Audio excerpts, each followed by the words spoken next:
The earliest time I can remember my taste in music beginning to take shape was early middle school, I want to say.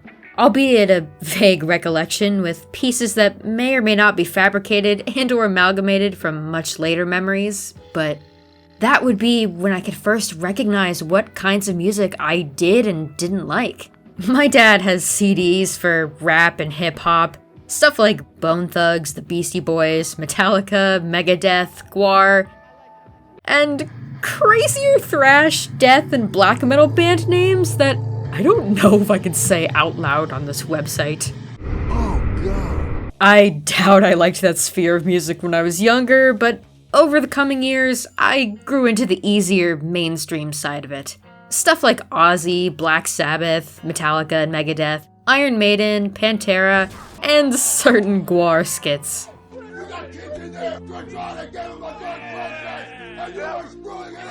There was also Nirvana, Green Day, Eminem and D12, ODB. The above groups and music adjacent to them would be some of my earliest influences from the CDs that my parents would play in the car. Don't worry about a kid listening to Eminem, ODB, or heavy metal. Just look at my YouTube channel. There is no real normal, and I turned out mostly fine. I never even knew what or who ODB was until like 3 years ago. I just have a relative who is also really into metal and rap and hip-hop, and for years he would play the beginning notes of Shimmy Shimmy Ya on piano, and talk about some guys called Kool Keith, Dr. Octagon, and Black Elvis. I want to say I also remember him trying to mumble parts of the song in that strange way that only Old Dirty would sing. I think that seeing... Okay, I'm gonna say this while I'm recording this. This album, just to warn anybody who has a big fear of bugs like I do, this album cover is, like, wretched. It just looks terrible. It's got a huge bug on it, so if you don't like to see that, maybe scroll ahead like 10 seconds or so. I think that seeing this would have been more of a detriment to me personally as a 10-year-old than hearing ODB say he likes it raw. Wow, it really is just 2 piano keys. I don't know, I never actually paid attention when he used to do it, and I guess I had enough awareness as like a 10-year-old or however old I was to think that's an adult thing that I am not ready for. And I've said before that I don't know shit about music. I find it hard even describing music. That makes me wish I understood more about music so I could say more than it's got a slow, creepy vibe with that signature PS2 MIDI. It's just funny because it's so catchy that I still remembered it years later, and that's all it is. It's almost goofy, immature, and then when he sings, I feel like if you had someone listen to him who wasn't familiar with ODB or gritty, grimy, as I would describe it, hip-hop like this, they might think he doesn't sound like he has much real skill, but he definitely does.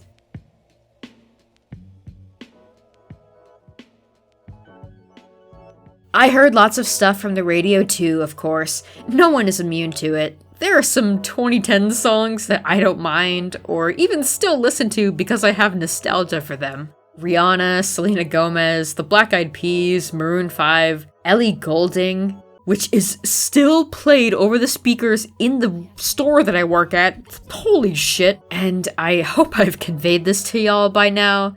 I am thankful that I have grown beyond being afraid of voicing my interests, because who gives a fuck about how I choose to spend my time if it makes me happy in my own home? I still listen to the early 2000s icons, Ali and AJ, and the Cheetah Girls. Thank you very much.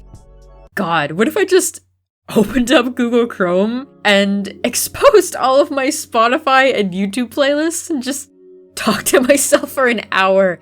Every stage of my life can be pinpointed and compiled into digital playlists. Of course, video games would also serve as a blueprint for my musical affinities. Although, funnily enough, I never reflected on that fact until fairly recently. As far as I remember, even though I was hearing all kinds of non-video game music elsewhere, I didn't listen to much of it on my own time. Nowhere near as much as I did video game music anyway. There were factors at play that complicated things for me. I think I've always been very shy, very socially awkward. I kept my interests to myself for a long time. I was overshadowed, let's say, and had the self-esteem of a landfill.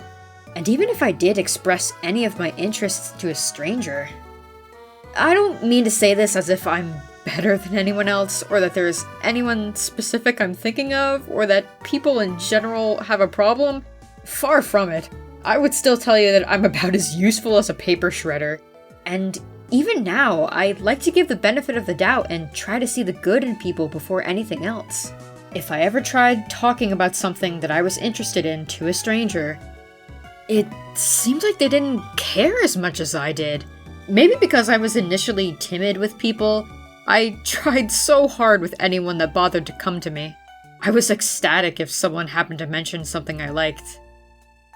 Add on to that, I do have a feeling that when I was in middle school, and maybe even early high school, it was still a time when most people hid anything that could possibly out them as a video game or anime fan. Though, I think that's a ramble better saved for another video. I've already had to cut so many lines from the script, you guys would have no idea what this intro used to be like. I have learned to let go and not give a fuck now, because I am also extremely grateful to have friends who appreciate me for being like this. It was a little rough for a bit. And, of course, something else. One of the only bands that I can say I like as a whole, instead of picking and choosing individual songs based on an algorithm's suggestion. Something so unlike anything else I had ever heard that I had no choice but to keep it to myself. Until now.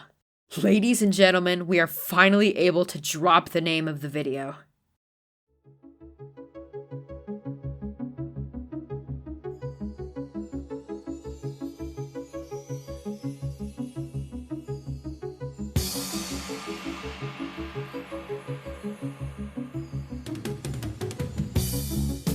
This was among the other CDs my dad would play in the car.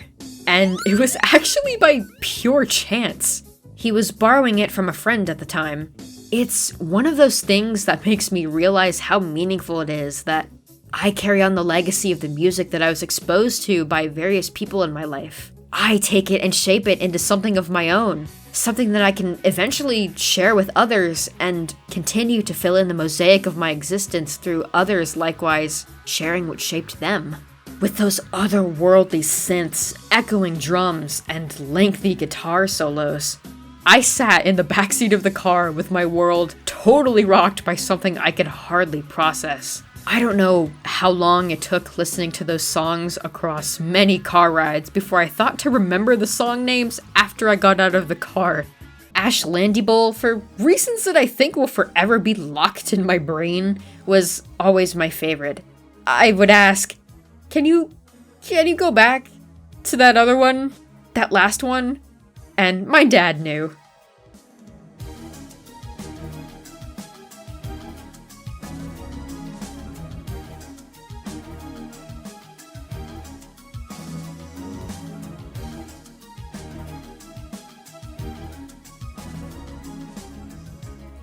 Maybe because even within Ozric's own discography, Ash Landy Bowl is a weird one. Like, how do you even tell people about this? It feels simultaneously like something I could lose myself to at a concert, going along with the quick pace and all the odd notes and instruments unknown to me on top of each other. And it feels dark, I suppose? It doesn't make me uncomfortable to listen to it, but I can only think to describe it like you're exploring parts of your psyche that were buried deep, parts that you didn't want to be drudged up. It hits your whole body in a way that is totally unexpected, and there's nothing that you can do about it actively happening. It doesn't seem to meander as much as other Ozric songs, it's not atmospheric.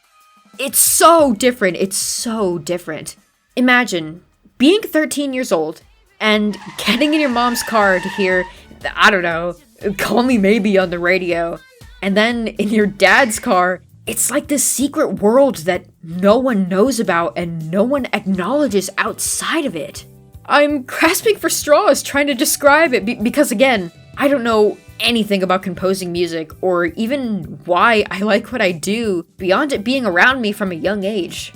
I'm also saying all this as someone who has not gone through the entirety of Ozric's vast discography. For a long time, I listened to the same few songs that I knew because they were that good, and I found it hard to get out of my comfort zone, just to even talk about it verbally. So, what is Ozric anyway? Ozric Tentacles is the sound of space, the harmonies of the earth and of the universe, to transcend into the void of the cosmos and take from it whatever the universe may offer to, in turn, renew one's spirit. An ever-shifting and growing expanse that rarely, if ever, has a clear goal or journey in mind. Even if just for a little bit, to open one's mind and enjoy something for once in an unforgiving, cold world. Even without the psychedelic label or any desire to associate with it, I've always thought that the vibe of Ozric's music is the same as a milk drip Winamp visualizer. Most of their songs are longer than any other genre that I've dipped my toes into, with plenty that pass the 10-minute mark. A single song can completely change tone 2 or even 3 times, making it a trip you've been swept up in. You never know where it's going to go. It's hypnotic and mesmerizing, and all of that is the whole point.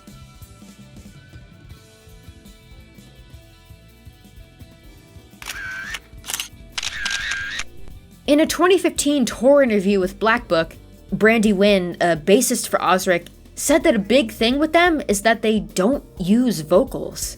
They want the audience to create a world for themselves, to have their own imagery of the music, as opposed to the band telling them how to think or feel through lyrics. Do you actively push away voices? Do you think it's, yeah? Yeah, occasionally if there's something really silly and spaced out, but we don't like putting imagery into music. We like the imagery to be there, but we don't want to tell you what it is, Again, we like to leave it to each person. And we have lighting guys, we've had it when they do the projections. Sometimes I have to say, look, I don't want pictures of aliens in the light show because that's not necessarily what it's about. And maybe it is for some people, but... Well, you got an easy one. Yeah. I got... It's got...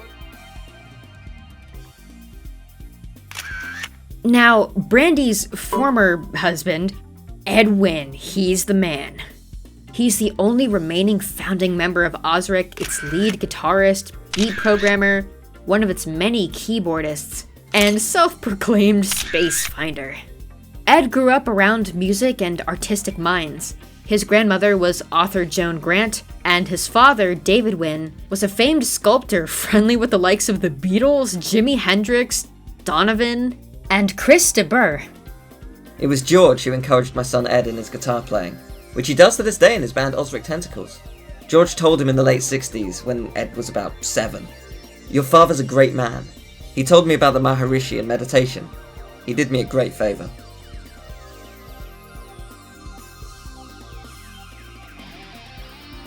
I grew up thinking that being a musician was a completely okay thing to do.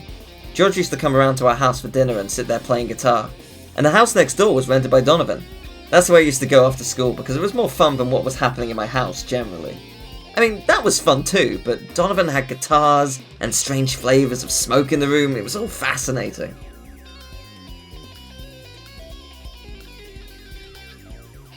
When I grew up, I thought, I want to be one of those people.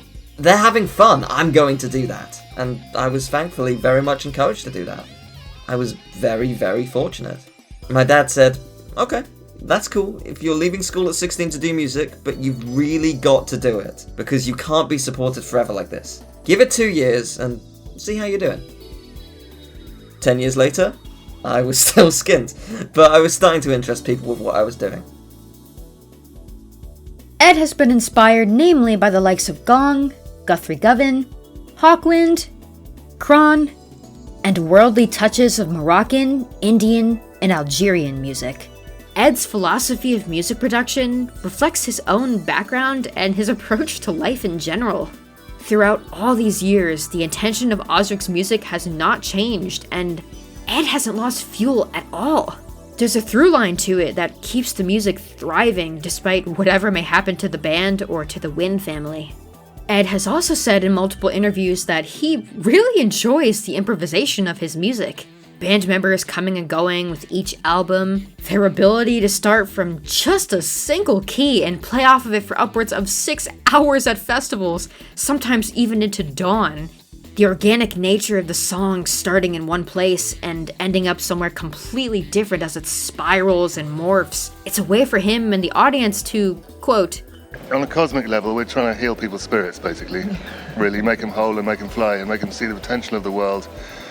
And the fact that everybody can just enjoy this place much more than they do, because people think it's a very cold place, some people, you know. Whereas it's a garden to play in. And we're not here for very long, and let's open our minds and get out there and do it, you know. One week, they're living high off of touring. The next, they'll be scrounging their couch cushions just to afford groceries. But it's about those ups and downs, and it's okay to have very little. Ozric has always been about the music.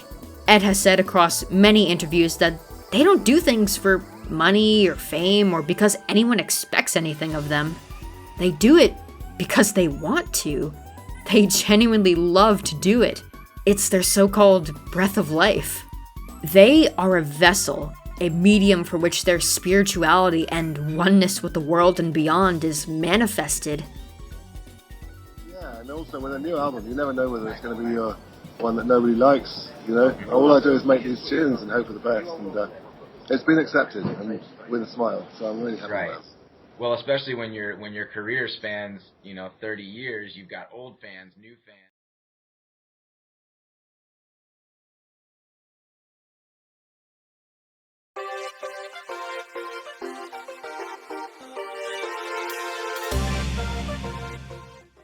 These guys have been pretty regularly pumping stuff out since the 80s. You can listen to their 80s cassettes and still get the same passion and feeling as albums released 15 years after.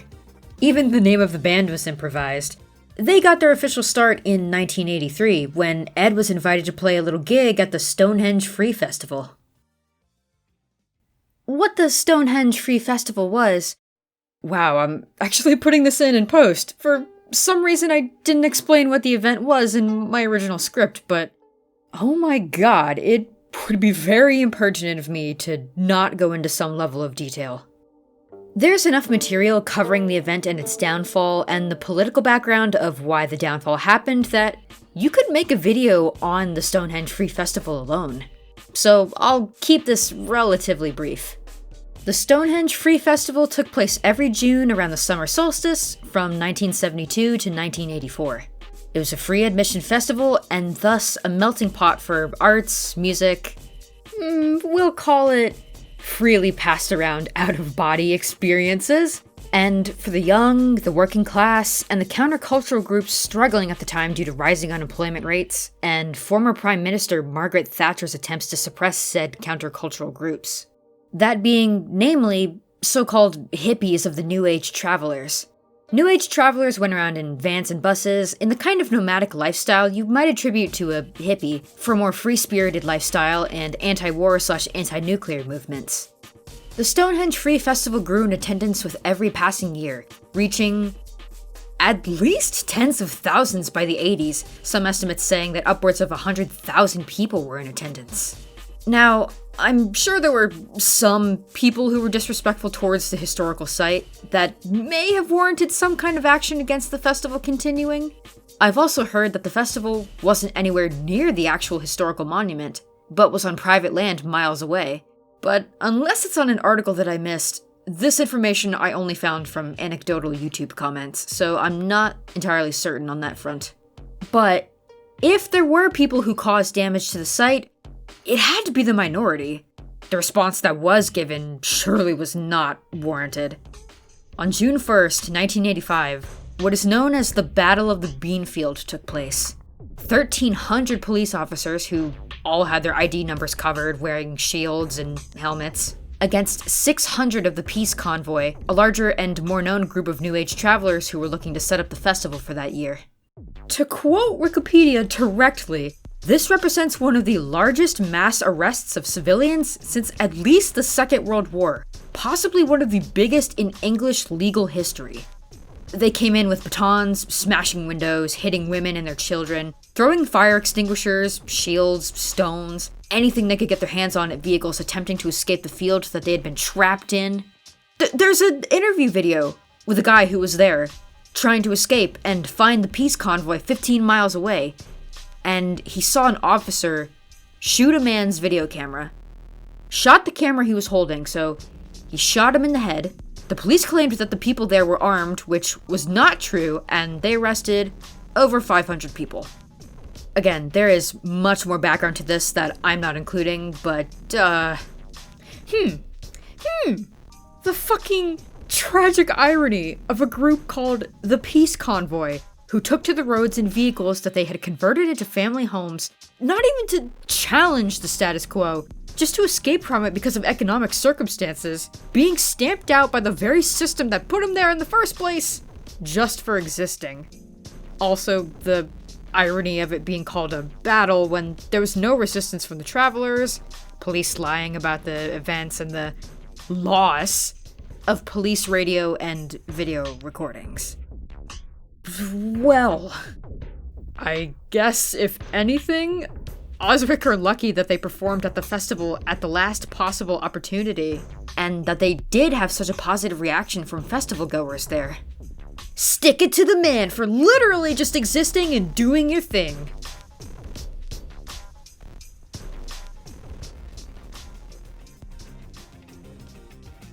They hadn't advertised anywhere, they were just planning on setting up a little campfire, watching the stars, and doing their thing. They ended up attracting a group of hundreds after playing for 6 hours. Someone from the audience eventually came up to Ed to ask him what the name of the band was.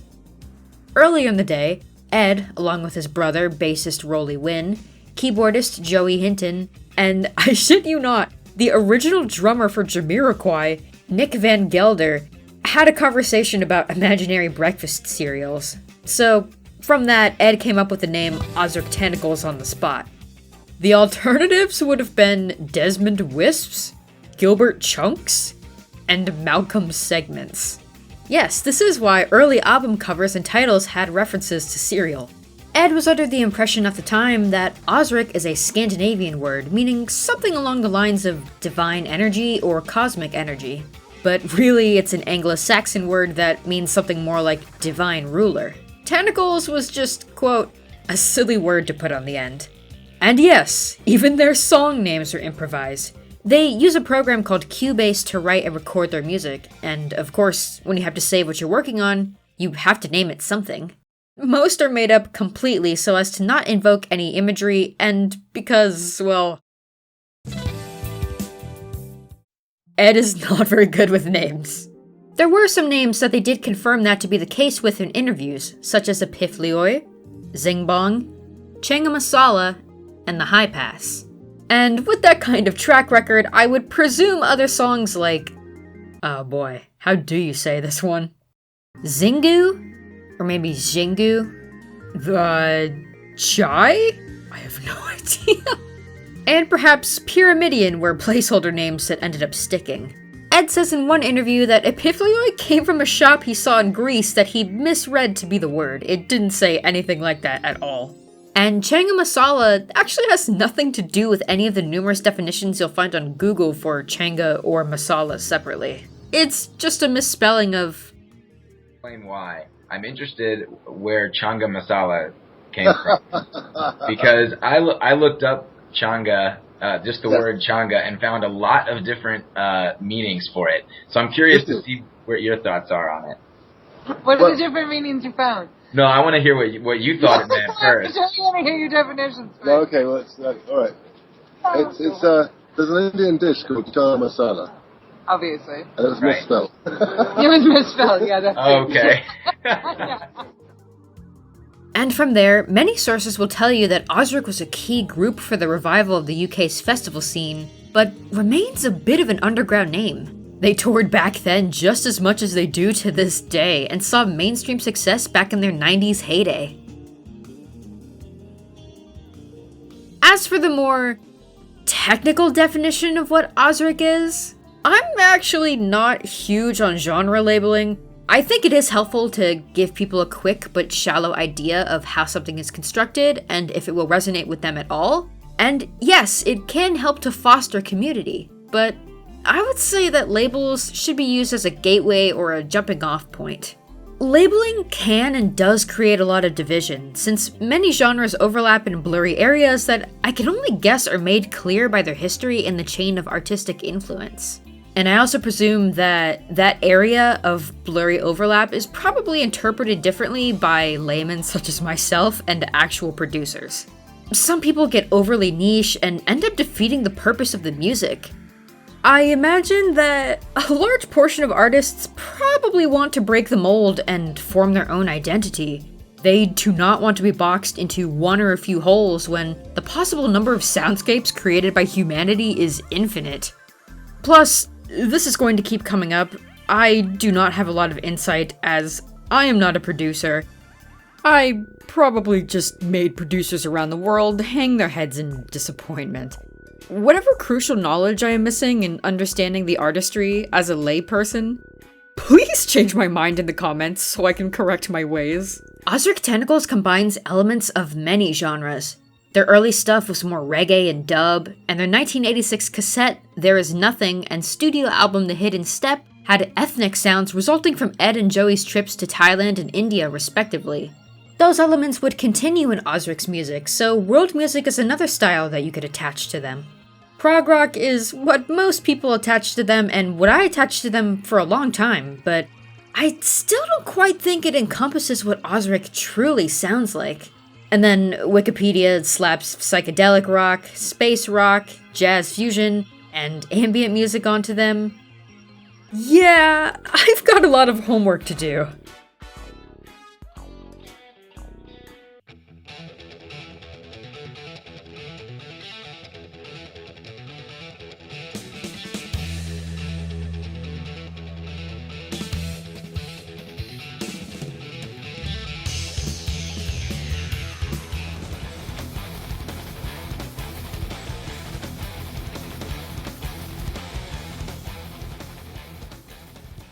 I've read comments that say Ozric gets repetitive and samey, or that they seem like a one-trick pony. It all depends on what you're looking for in your music. I mean, if I haven't made it clear by now, I hold the complete opposite sentiment. I think it's a testament to their zeal that you can listen to their earliest tracks against their later releases, and while they would come to have some albums that deviated a bit from their usual, and their audio mixing would become more studio professional, I think the foundation was always there. It's like the musical journey never stops. How many bands can you name that have kept their foundation through such a long lifespan? Why wouldn't you want more of the music that made them so great in the first place? Hell, I've even noticed some actual repetition myself in, I'm not sure if they would be called leitmotifs or melodies or what, but here, listen.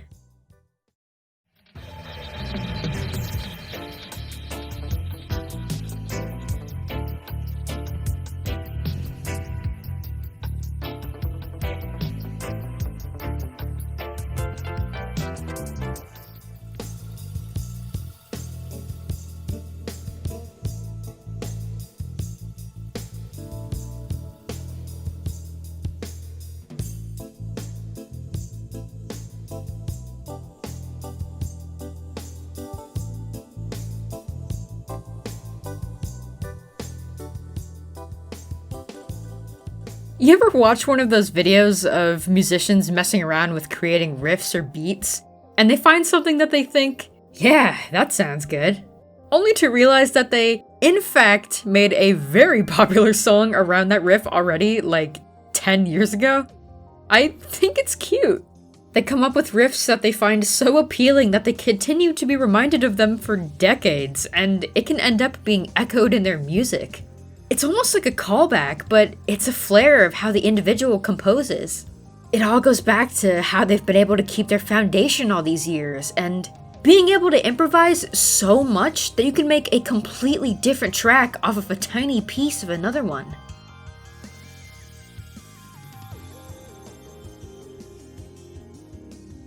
Ozric has some standout tracks for sure though, and it is definitely time to shout out some of my favorites. Ashlandy Bull from the 2000 album The Hidden Step I've already mentioned.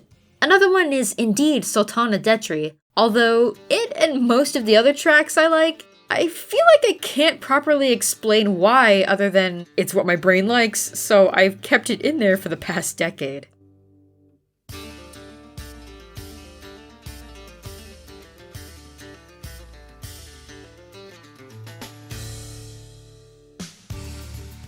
Saucers from 1991's Strangitude. The first song off of that album is great too, that being White Rhino Tea, which originally came from their 1988 cassette, Sliding Gliding Worlds.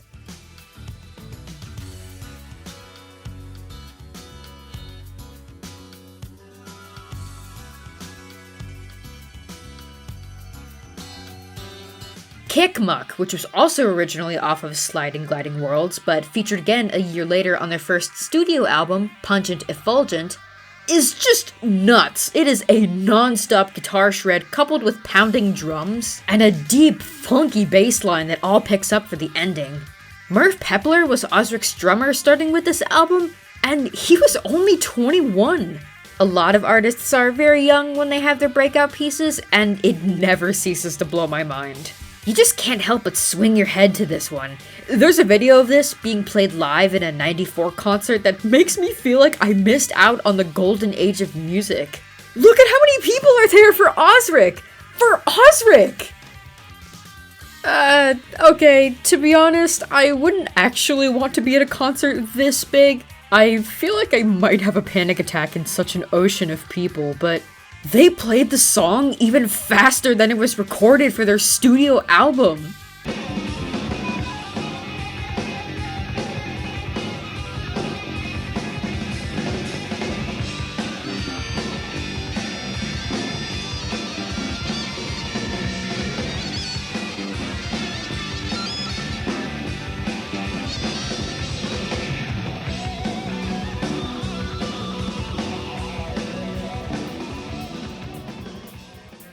"1994 must have been a very good year for Ozric because the entire album Arborescence is fantastic, easily a classic Ozric hit. Myriapod, the song from earlier that has the Megadeth riff in it, is from this album.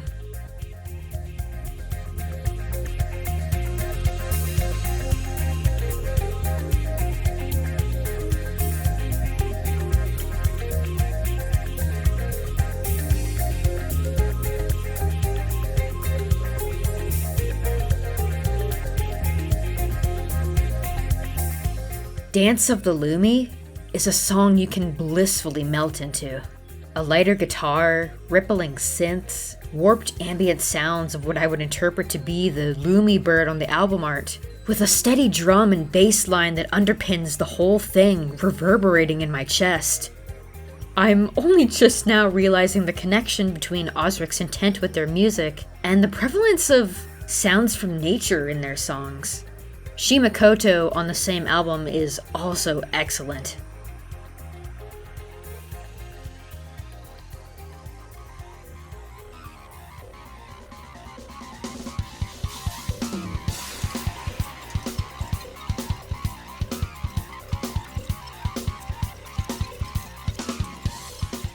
Spirals in Hyperspace isn't one that I've gone back to numerous times, but I would imagine that this is one that Ozric fans would collectively cite as a classic. The namesake song, there's something about it that makes me imagine that the riffs in it can probably be found elsewhere in Ozric's discography. My favorite on this one would probably have to be Tokatola, but if you really liked Kick Muck, you might like the song Chewier.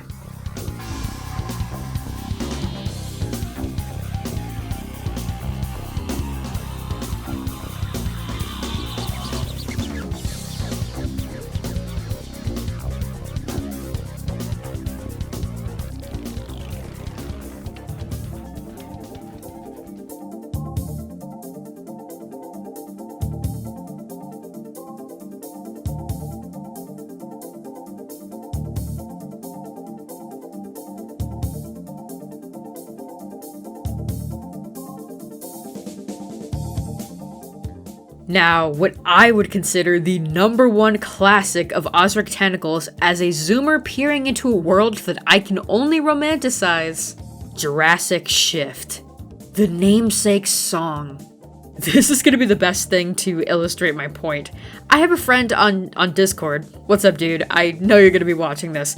So, I have a friend on Discord who is genuinely the only person that I've introduced Ozric to who loved it just as much as I do. They sent me this video that they made themselves after a fucking hilarious, gradual, mind-blown series of messages. What kind of music is it? It's Trey avant-garde, Binky. It might be too sophisticated for you. Ha!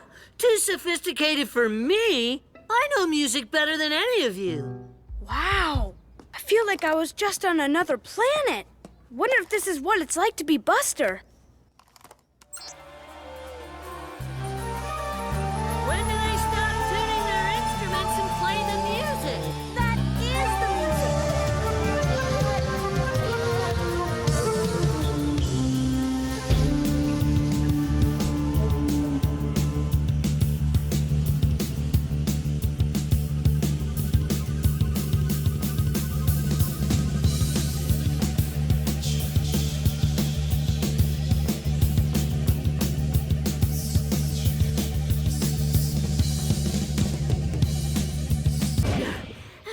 What on earth was that? Every time I listen to Jurassic Shift, I think about that now. And saving the best for last, Ozric Tentacles' 2015 album, Technicians of the Sacred.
I remember worrying for Ozric around this time, if they were finally ready to quit doing music since their last album was Paper Monkeys way back in 2011. I wasn't following them anywhere since the only social media I was active on at the time was DeviantArt. And it's not like the biggest artists or celebrities where you can just open up Google or Twitter and see front page headline discussions about them. By this point, Ozric Tentacles as a band was still something of an enigmatic entity for me. So imagine my surprise when my favorite band popped up in my YouTube recommendations with a brand new album. I probably did listen to this album in full back then, but it has been a long time since. The High Pass is such an insane starting song that I don't have the mental fortitude to continue. The High Pass might be one of my favorite songs of all time, and I can't listen to it often anymore. It is an out-of-body rite of passage that I cannot pass. To astral project yourself into the cosmos and have the very nature of your existence made so small and inconsequential. I know I'm just saying the same things with slightly different wording. The only thing I can think to back it up is that I have a huge playlist saved on my phone to listen to while I'm at work. It's got some Ozric in there, metal, drum and bass, even breakcore. I can pretty easily keep myself stone-faced when I'm in public because, for some reason, I'm the kind of person who thinks, oh my god, I did not just make that expression out loud thinking about a funny thing that I cannot explain to anyone. I had this song play at work for a time. Work is emotionally taxing as is. I cannot handle this song coming on shuffle anymore. I assure you though, it is a wonder if you're in the mood for it.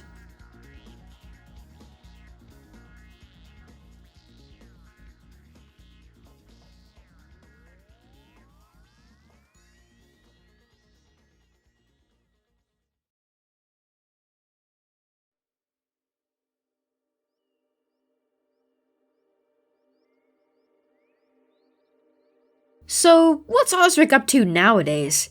In relation to what I said earlier, it seems difficult to keep up with them. I only just found out from a forum thread that Brandy actually separated from Ed, but they still play in the band together. Spotify does mention this in the About section for Edwin himself, and I would hope I could trust a company as big as that to at least do their research. But they don't cite anything, so I don't know where they source it from.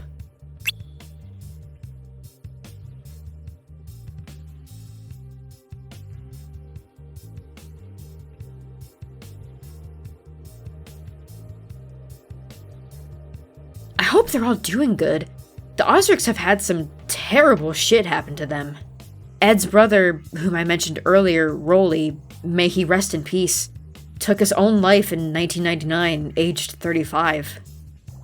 In 2012, after releasing their album Paper Monkeys, while Ozric was on tour, their Colorado home and studio burned down in a forest fire.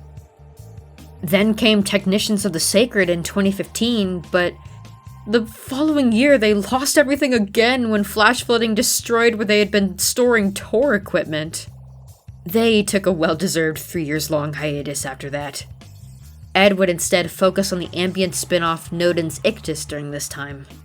How they've seemingly not managed to burn themselves out is a miracle. And they still tour all the time! But it seems like in the past decade, they've only performed in the UK. They've gone elsewhere in the past, Italy, Greece, Belgium, Finland, etc. But not too often anymore do they come to the States, or the state that I'm in for that matter. I can only hope that they're not still having major financial difficulties or whatever else could be going on. Truthfully, while I did know of Edwin and Silas at the very least, it wasn't until I was in the process of making this video that I could even place a face to Ozric. I'm a casual music listener. I typically don't look up song lyrics unless I really like the sound of the song, and I rarely look up information on the band members or the band's formation. If I do explore an artist's discography beyond an introductory song, it's typically no deeper than clicking across 2 albums. Everything I listen to may as well exist in a vacuum. I want nothing more than to see Ozric Tentacles or Edwin perform live one day.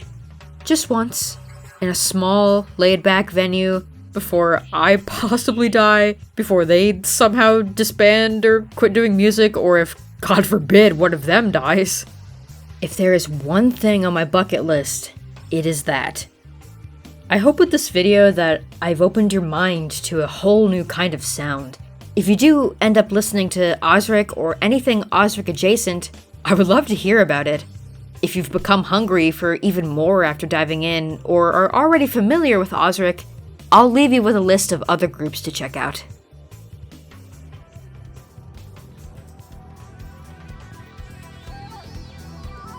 Gong, Guthrie Govan, Hawkwind, and Kron I've mentioned to be huge influences on Edwin.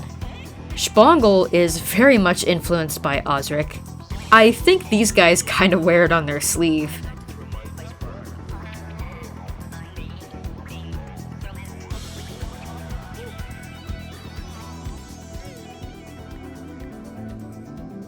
Ozric also has spin-off bands, that being Eat Static and Nodens Ictus. Silas Neptune is a part of Nodens Ictus and even has some music under his own name.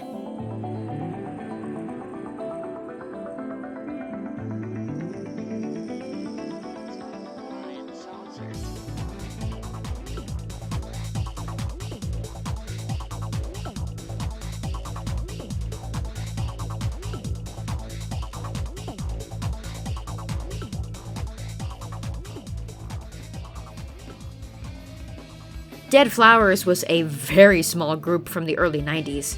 You can find them on Bandcamp and Spotify, but only their last album is on Spotify, called Altered State Circus.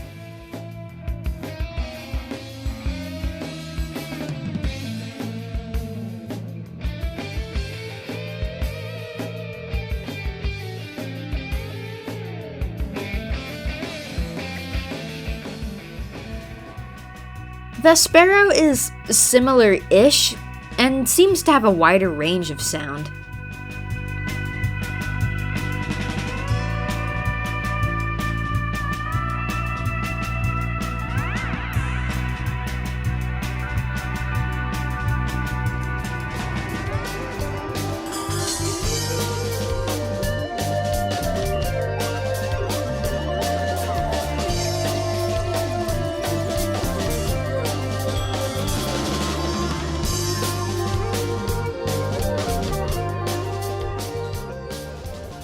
Quantum Fante. Yes, it is spelled like that. It is not Quantum Fantasy. I ended up listening to their whole Terra Gaia album. They kind of blew me away. They're the first group I've listened to in the whole time that I've been listening to Ozric that satisfies my itch of wanting more. And for those who know me and my channel, look at the illustration of this album. Look at the title font, the colors of said font, and the orb behind it? It's called Terra Gaia, for goodness sake. I'm sure it's just a crazy coincidence, but wow, fate works in mysterious ways sometimes.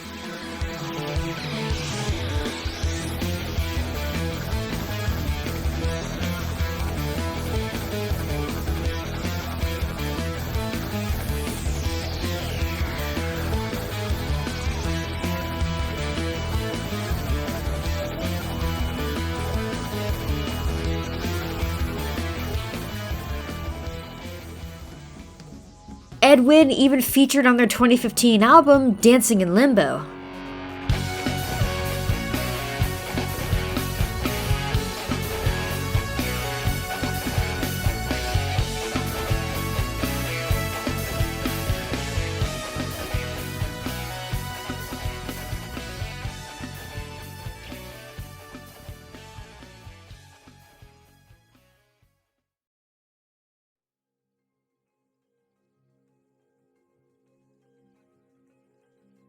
Hey everyone, thanks for listening to my rambling escapades for the past, well, however you want to look at it, the past hour or however long this fucking video is gonna be, or the past couple of years now that I've been doing videos. Thank you, a big thank you for 500 subs. That is so fucking cool. I hope the excitement of doing this and periodically checking my channel never fades, because not to say that I'm doing this for numbers or anything, quite the contrary. Actually, I'm gonna elaborate a little bit on that in a minute, but 500 people. Imagine 500 people in a room. It's like, it's mind-boggling to the average person, and it's 500 people who at some point took time out of their busy lives to just hear me talk about stuff that I like. A totally random girl just gushing about her interests on the internet in a sea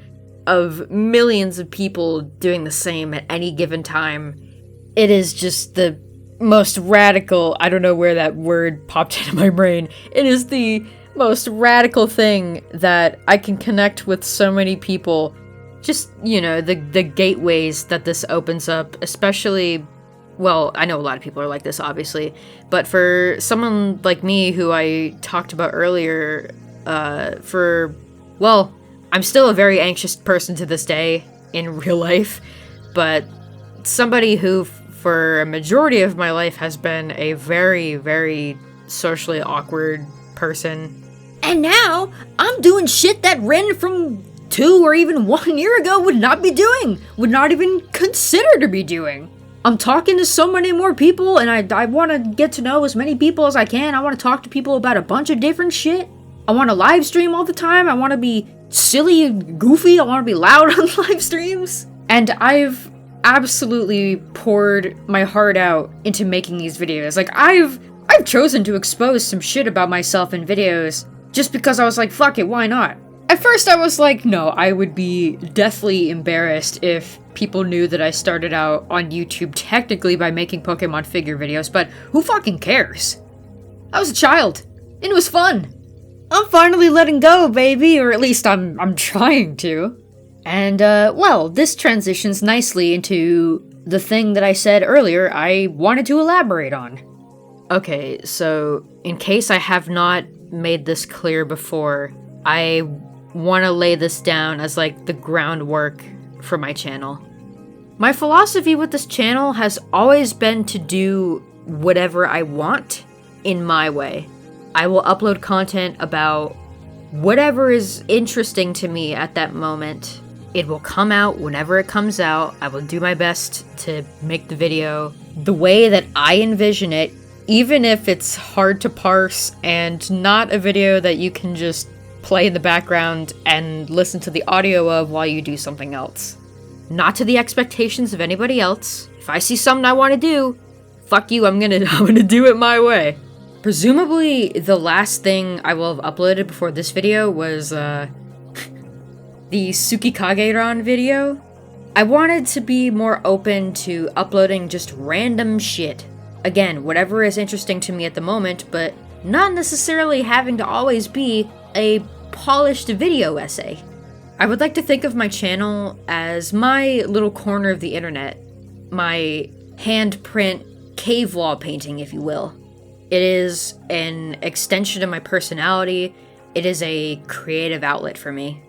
I've been pretty into checking out NeoCity's websites, and there's something very appealing to me about these kinds of websites where it is just a person putting themselves on there, their interests, their likes and dislikes. Some of them keep a diary, talking about whatever they're doing in their daily lives, customizing the website to no end with GIFs, stamps, a custom cursor. Even though days are already starting to slip by, and I know I have a limited amount of time on this fucking doomed planet to be doing all of the other million things I want to do, or something like actually productive. This is gonna sound stupid because I am, well, I'm not gonna say, but you can probably guess how old I am just by the sound of my voice, but I'm at a point in my life where I should still be expected to be shaping who I am and like trying to figure it out. Or really, I guess the journey of figuring yourself out is a lifelong one. It's just that being at this age is still a very early stage of it. In some ways, I still feel like a teenager who can waste as much time as she wants customizing anything on the internet that I use to my liking in an effort to make myself feel better and understand who or what I am. As somebody who has been using computers for a majority of their life, you know, and especially since I'm still young, that way of leaving behind a legacy is very appealing to me. Basically, I'm gonna keep doing whatever I want, when I want. I hope you're doing alright wherever you are in the world, and again, thank you for watching and just for being here. One last special message. If my dad happens to watch this video, or if I ever happen to show it to him, hey, I love you, and thank you for everything you've done for me, shaping aspects of my personality, and for my music taste, for introducing me to Ozric. It's, like, genuinely life-changing.